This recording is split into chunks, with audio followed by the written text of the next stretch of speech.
Come join me in my creative space where we can paint, learn, and have a few laughs. So get comfy and let's get started. Hi everyone, thanks for joining me. It's Kat here. Today I'm going to be working on this. This was something I painted, and after 6 hours of editing and what have you, I lost the video. Somehow it was corrupt. I'm not that computer savvy, so what I decided to do was do another one and show you how I came about this idea. I started off by splashing some colors onto paper, and then I covered it with some saran wrap. I will list the colors that I used here. And then I cut out, it's nice and dry, and then I cut out 3 different shapes of hearts that you can use to either, you can trace if you prefer, you can just use a regular pencil if you're comfortable, or you can do what I'm about to show you, and that is to go around each heart with my paint. So I have chosen first I'll do this upper corner, and I'll do, this brush is a size 6, I believe, and I'm going to go in with a bit of permanent rose. It's not watery enough, and this is a layering technique that you can use. I did a leaf painting in the fall that used this same technique. And the outcome is really pretty. So you don't have to mimic the colors that are underneath your first layer if you don't want. But I chose to do that so far just to show you, just to enhance those colors beneath. I don't want to lose those beautiful effects I have. And then I clean off my brush and I just soften around the edges. And I have a couple of blues here that I'll be using. There's one blue, it's called Cobalt Blue Hue. I've never had this in a set before.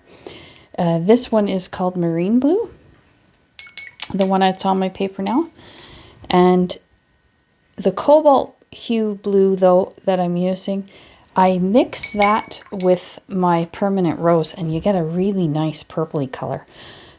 Because I do find dioxazine purple is extremely strong, and I'm getting a little bit of a brown. So if you have trouble lifting your paint, if you use this technique, take some rolled up masking tape and stick it on and then lift it off. And to me, this is okay. I don't mind if it's not straight. If you don't like it, it's still wet, you can work on it. All right, so the next thing I do is I take my shapes. I'd like to alternate the shapes of my heart, like they're all going in different directions and they're different sizes. So I'll start with the 3 original ones, and then we're going to layer later on. So this, you can be kind of creative about how you do this first layer. Try not to get them to touch, because later on we're going to need space for the second layer. Add a bit of yellow here.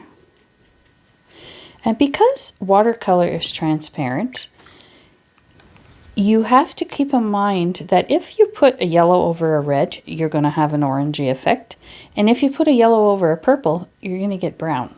So I'm going to show you exactly that. And do you see it's kind of a mucky, icky brown? So I don't want to do that. I want to make sure that I keep these colors nice and fresh looking.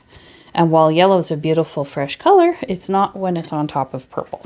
I'm going to use a pink on this purple, or I'm going to make a purple. I'm going to do that by using my Cobalt Blue Hue. So I'm taking a dab of my permanent rose, and look at that pretty purple I'm getting. So I'm going to put that there, maybe a bit more permanent rose. And I'm going to soften this out, soften the edges out. Don't want any hard edges in this. And don't be too nervous if it looks a bit dark, because watercolor does dry lighter. If you're not sure, then just take some up with your tissue and try to alternate your colors just for some visual interest.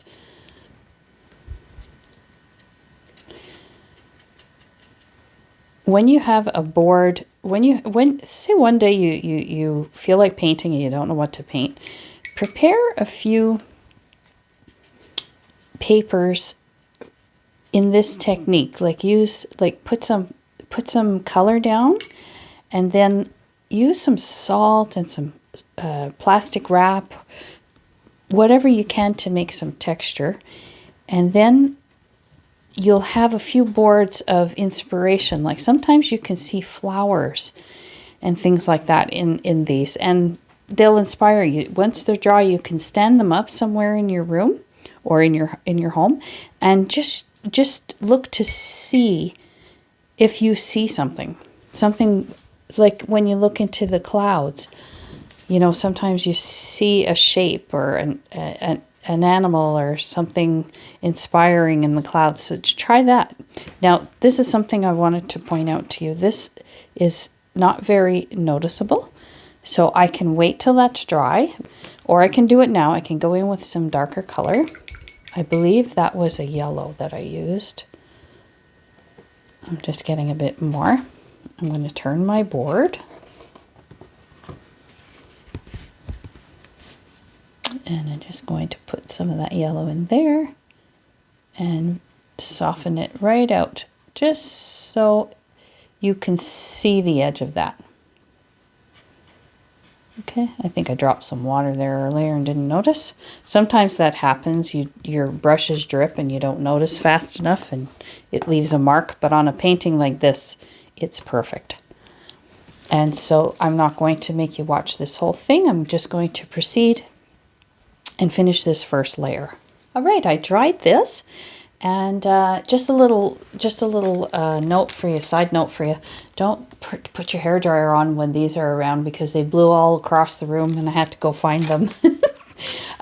Okay, so this is dry, and if you notice these bleeding colors and you'd like to change them, take a brush that's it's nylon and it's soft and firm, and wet it, dab it off on a paper towel, and just try to work back gently, work back to your line. That's if this bothers you. If it doesn't bother you, then you just leave it. In some cases, it's a little bit difficult to see the edges, and I'm not sure that I want to put more paint just yet. So I am going to just go around this edge here, and it kind of leaves like a line so that you can see where the heart ends and the other color begins. So I'm going to turn my work. Always do that to make yourself as comfortable as possible. That looking good. Just maybe over here a bit. And in this case, this painting, because I'm using some colors that are fairly staining, this inexpensive paper is the best way to go, because your paint sits on top of the paper rather than seep into it, and so it is a little easier to remove should you want to do that.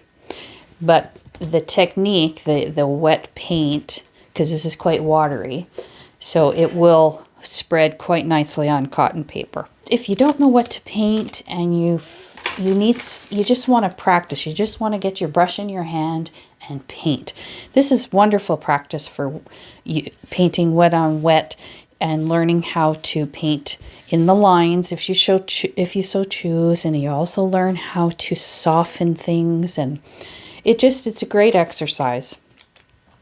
So what I'm going to do here, I'm going to alternate the hearts in a different direction. So you see, putting this like this is exactly like this one, so I don't want to do that. Maybe this way. Yep, and that's what I'm going to stay with. So once again, I'm going to use pretty watery consistency of paint, and I'm going to go over the edges again. This marine blue is extremely, it's a really strong color and it's a beautiful color. So you just need a teeny tiny bit of it. You don't need a lot for it to show up. I'm softening the edges, and then I'm going to take it up. Now paper's curling, so it's a bit easier to take up. And as you can see, it's bleeding here a little bit. So I'm just going to dab that away as best I can. And then when this gets a little bit drier, I will go around the edge because it's the second layer. So I want it to show up even better than the first. And I think I'm going to put a piece of a heart right up here, just part of it coming off the page. That always looks kind of interesting. And because there's red here, I think I'm going to put a different color, but it has to be stronger than the red. I think I'm going to add this purpley rosy color here. And so I have one here, which is, I know it must be difficult for you to see a bit. I'm going to try to darken that a little bit so you could see it better. And even so I can see it better. There we go. Wet my brush and soften these lines. No hard lines in this project really, except for around the hearts. And if you use pencil, you will notice that your hearts are much sharper looking. So I'll continue this layer and I'll be back. So now it's not quite dry. I just wanted to show you what it looked like with the second layer. It's a little bit obscure. Some of them they're hidden behind the other. So now the next step, as you can see here, what I did was I sat back and I looked to see where I wanted to incorporate some of these colors, like to make it a little bit more pleasing to my eye anyway, and to define some of the hearts a little better than they are right now. And that'll be the next step. So, but first you have to make sure that the second layer is completely dry. Now that it's dry, I can start working on the little details that help define the hearts. So as I can see, there's a heart here and there's one here. So I'm going to define them by the join where they meet. And I'd like some of this blue. So I'm going to use the blue here. Right in that corner. I'm going to come around there. And I don't like that blue on the red, so I'm going to change my blue. I'm going to go to the cobalt blue. And what that will do is blue on the red will have more of a purpley look. The other blue is more green. So green and red make a beautiful mud color. And I don't want mud on my painting. So that's where this and this meet.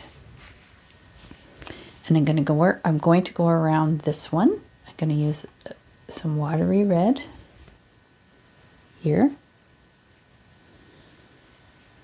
Just keeping everything on the outside of the edges very, very soft. And you can do as many layers as you like.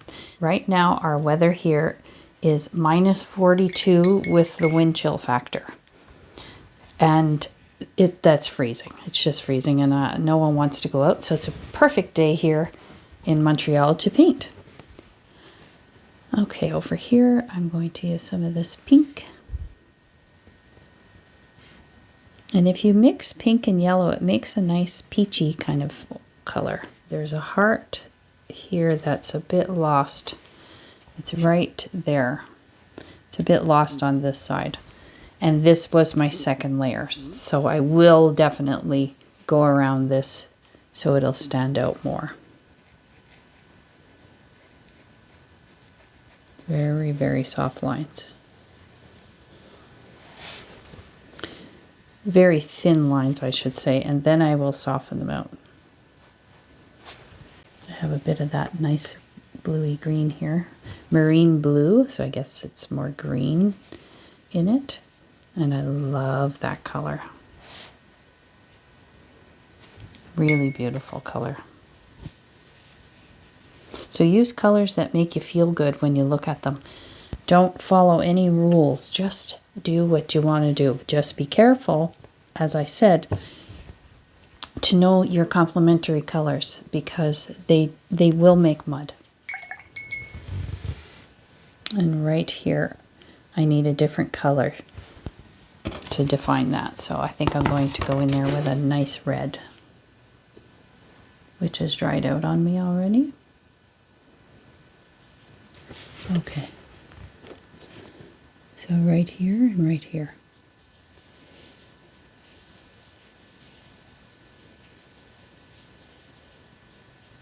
Right there.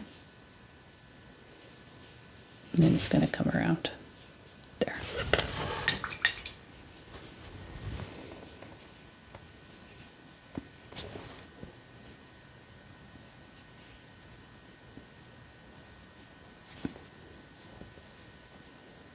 I'm just tickling it along to encourage it to go where I want it to go. So continue along like that until you have your masterpiece. And as I said, I could even do more layers. Then you can embellish it with, if you want, if you have some gold paint and you want to add some outline, or if you want to add some droplets, anything. I mean, the sky is the limit. You do what pleases you, what makes you feel like painting. So thanks for watching. I hope you enjoyed this video and that you give this a try. If you liked it, please hit that like button and consider subscribing to the channel. And also, I'd love to hear from you, so feel free to leave a comment. Don't be shy. Happy watercoloring. Bye-bye.